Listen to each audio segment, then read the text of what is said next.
काली नजर। माँ, माँ, अरे क्या माँ माँ कर रहा है? बकरी का बच्चा है क्या? अरे माँ, मजाक छोड़ो, मुझे फाइनली वो मेन चौराहे वाली दुकान मिल गई है।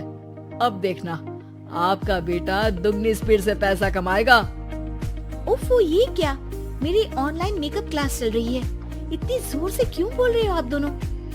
अरे मेरी धर्म पत्नी जी, मेकअप क्लास बाद में करना, वो चौराहे वाली दुकान मिल गई है हमको।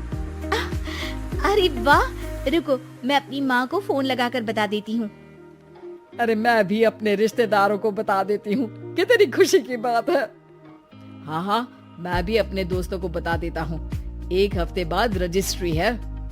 बस घर में खुशी का मौका था। उन तीनों ने अपने अपने फोन उठाए और लोगों में बात फैलाना शुरू कर दिया। और रही सही कसर श्वेता बहू ने अपने पड़ोस में सबको बताकर कर दी। अरे वर्मा आंटी, अब हम भी जल्दी कार ले लेंगे, घर का रेनोवेशन होगा और ठाट से रहेंगे हम भी। अरे ऐसा क्या हुआ? लॉटरी बाटरी लग गई है क्या?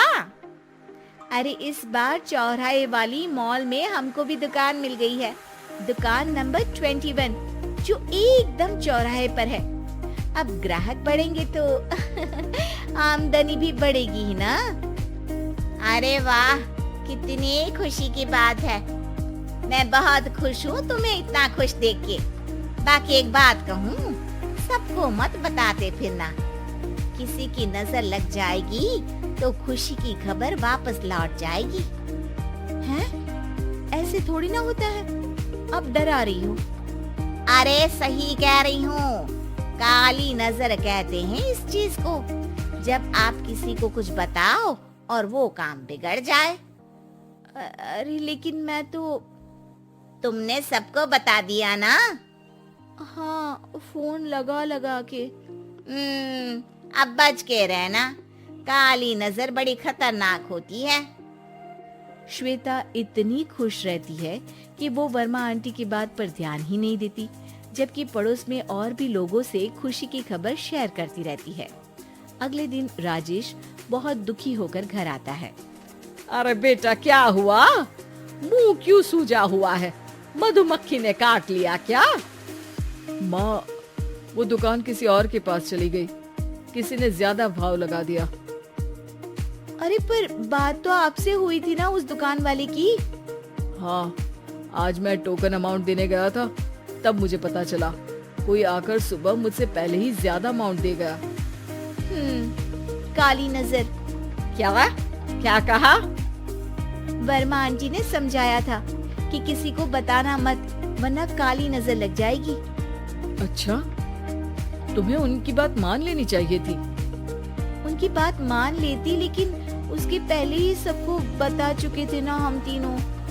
अरे अगली बार से ध्यान रखेंगे, कोई भी नई चीज होगी तो किसी को नहीं बताएंगे।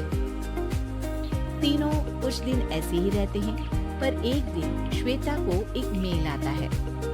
राजेश, मेरा ऑनलाइन मेकअप कोर्स कंप्लीट हो गया, अब मैं खुद का पार्लर खोल सकती हूँ। अरे वाह, अपने मोहल्ले में ही खोलते हैं? ये जो घर के सामने दुकान है ना, वहीं? हाँ, यहाँ सस्ती भी मिल जाएगी। अगले दिन श्वेता वर्मा आंटी के पास जाती है मिठाई का डब्बा लेकर। अरे आओ आओ, कैसे आना हुआ? जोर से नहीं बोलूंगी, वो सामने वाली दुकान है ना, वहाँ मैं अपनी पार्लर की दुकान खोलने वाली हूँ, उसकी मिठाई है। अरे वाह, बहुत बधाई हो तुमको। हाँ, मैं कमाने लगूंगी तो राजेश पर पूरे घर का बोझ नहीं रहेगा ना आंटी जी।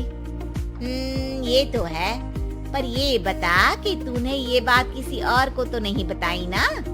अरे नहीं नहीं, पिछली बार गलती कर दी थी, काली नजर लगी किसी की और राजेश के हाथ से वो दुकान चली गई थी। सबको मत बताना। चलो मैं चलती हूँ, कल दुकान की बात करने भी तो जाना है। अगले दिन श्वेता दुकान के लिए मालिक से बात करने जाती है।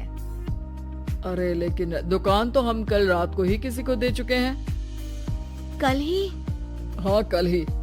2 दिन बाद कोई यहाँ पार्लर भी खोल लेगा, अब कहीं और दुकान देख लीजिए। अरे पर हमको भी तो पार्लर ही खोलना था।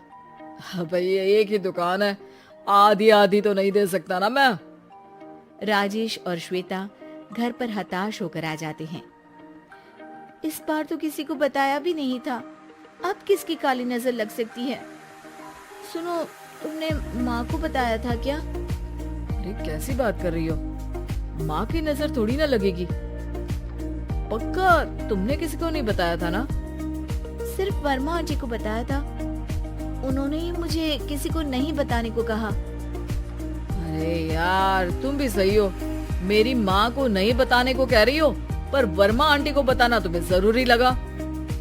अरे वर्मा आंटी ने ही तो काली नजर के बारे में बताया था ना, वो हमेशा हमारा भला ही तो चाहती है। मेरी माँ भी हमारा भला ही चाहती है। अरे पर चिल्ला क्यों रहे हो? बात नहीं कर सकते क्या आराम से? नहीं आता वो आराम से बात करना, और करना भी नहीं चाहता हूँ मैं।